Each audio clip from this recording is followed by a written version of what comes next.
Hey everybody, it's Rob here. I thought it might be fun on occasion to talk a little bit about something that interests me rather than things that bother me. Crazy, right? So I thought once in a while I would pop in here and talk about bands that I like, because if you don't know me, I'm a huge music fan. I have been my whole life. My dad brought me up on music, what we call today classic rock, lots of prog, progressive rock for you uninitiated. And so today I thought I'd talk a little bit about my very favorite band and just touch on my top 5 favorite albums, because they've got so many albums. We're not going to touch on the live stuff, but I thought I'd talk about my top 5 favorite albums from Rush. Now these are subject to change and not necessarily in this order, but I would like to talk about my top 5 favorite Rush albums. One of them being, and I'll save my very favorite for last, okay? One of my favorite Rush albums being Grace Under Pressure. I believe we're talking about 1984 here. Grace Under Pressure has 8 tracks. Distant Early Warning, After Image. I'm doing this from memory. So Distant Early Warning, After Image, Red Sector A, The Enemy Within, Part 1 of Fear, The Body Electric, Kid Gloves, Red Lenses, and Between the Wheels. Now first let me say that the guitar solo in Between the Wheels, even though this period of Rush is not necessarily known for the guitar work, it's called their keyboard period, I believe the guitar solo in Between the Wheels is one of Alex Lifeson's finest moments. That was probably loud. That was a notification. But I believe the guitar solo in Between the Wheels is one of Alex's finest moments. Also love the drum intro to The Body Electric. I mean, who doesn't? Fantastic stuff by the late, great Mr. Neil Peart. I feel that Geddy actually is the shining member of the band on this album. His vocals are fantastic from start to finish. He just does an amazing job, but overall the entire band is wonderful on this album. One of my very favorites. Hemispheres, going back to 1978, also one of my very favorite Rush albums with only 4 songs. We've got Cygnus X1 Book 2, Hemispheres, Circumstances, The Trees, and La Villa Strangiato, and Exercise in Self-Indulgence. La Villa is the band's first full-on instrumental, and also their longest at, I believe, 9-something, off the top of my head, 9.5 minutes or so. Fantastic stuff. As great of a song as it is on the studio, the Exit Stage Left version is also just incredible. The title track to Hemispheres is a little over 18 minutes, I believe, broken into 7 parts. Prelude, Apollo, Dionysus, Armageddon, Cygnus, and The Sphere. Fantastic song. Lots of cool work there. The whole band is amazing. It's more of their metalish period, not as many keyboards. Still a fantastic track. Another favorite is Clockwork Angels, the band's final release, 2012, I believe. So much great stuff on the music. I feel like it has a very kind of Counterparts meets Signals vibe. Some of my favorite songs, The Garden, of course, absolute beauty. The Wreckers, I love Geddy's vocal melody and the chorus of that song.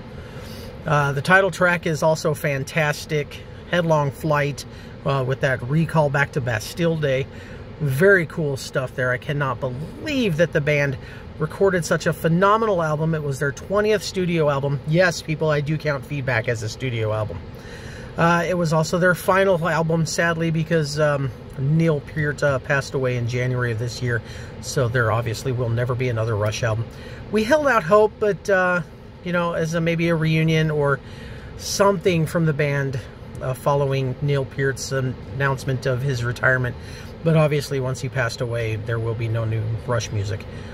Which is just incredibly sad and just the icing on a horrible 2020 cake, but we won't go there. Let's see, a fourth, I really enjoy Roll the Bones. Obviously, I love all eras of Rush, but the later stuff I just think is phenomenal. A lot of people don't. I love it. Roll the Bones starts off with Dreamline, one of my very favorite Rush songs. You Bet Your Life closes the album, and it's very different for Rush, but it's one of my favorite Rush tracks. I love that song. Where's My Thing Part 4 of the Gangster of Boats trilogy, a very cool instrumental. Face Up is a great song that never gets mentioned enough. The Big Wheel, also a fantastic song. Bravado is absolute beauty. Hearsay is also... Hearsay? Fantastic song. Ghost of a Chance is incredible. The title track is alright. I go back and forth with the rap section, but it's really cool. But my absolute favorite Rush album is 1993's Counterparts album. From the moment Neil counts it in to the last moments of Everyday Glory, there's not a second on that album I feel is wasted. From Cut to the Chase, I can't believe they missed out on playing that song live. So phenomenal. Between Sun and Moon, which they actually did resurrect in the 2002 Vapor Trails tour. Double Agent is really cool. They played only on the Counterparts tour. Cold Fire, of course, is fantastic. Alien Shore and The Speed of Love, great songs. Nobody's Hero is absolute beauty. Stick It Out is also fantastic. Leave That Thing Alone, another great instrumental. But my very favorite Rush song of all time is the song that closes the album, Everyday Glory. I love the vocal sentiment of the song. I love the music. I love the melodies. Everything about that song is everything that I love about Rush. Everyday Glory is by far my favorite Rush song and means more to me than I could even say. Now, there are so many Rush albums that I didn't touch on, but I love them all. The other 15 I didn't really mention. I guess I briefly mentioned Feedback, of course, being their covers EP. But like I said, I just wanted to talk about my top 3 favorite... top 3? I can't count today. My top 5 favorite Rush albums. If you actually sat and watched this, thank you. If you didn't, well, you're not seeing this part anyway. Anyway, obviously Rush are done. I still hold out some kind of hope that Alex and Geddy will do something at some point. Maybe pick up a drummer and do like a new album together. Maybe tour it, but they'll never draw what Rush did. And as far as I'm concerned, Rush captured lightning in a bottle 20 fucking times. Just an amazing band. They'll always be my favorite. And you know what? I don't care about the people that don't like them, you know? Okay, I care about people that don't like them, but their opinion, I love the band. I know it's a hard band for some to listen to, but for me, Rush have always and will always be my favorite band.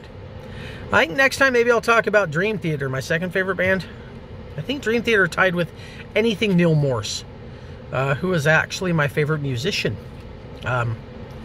So try and figure that one out. Rush is my favorite band. Neil Morse is my favorite musician. Anyway, that's all I'm going to blab on about today. Thanks for watching, everybody. We'll see you next time when I talk about something maybe not music related. Who knows? Doodles!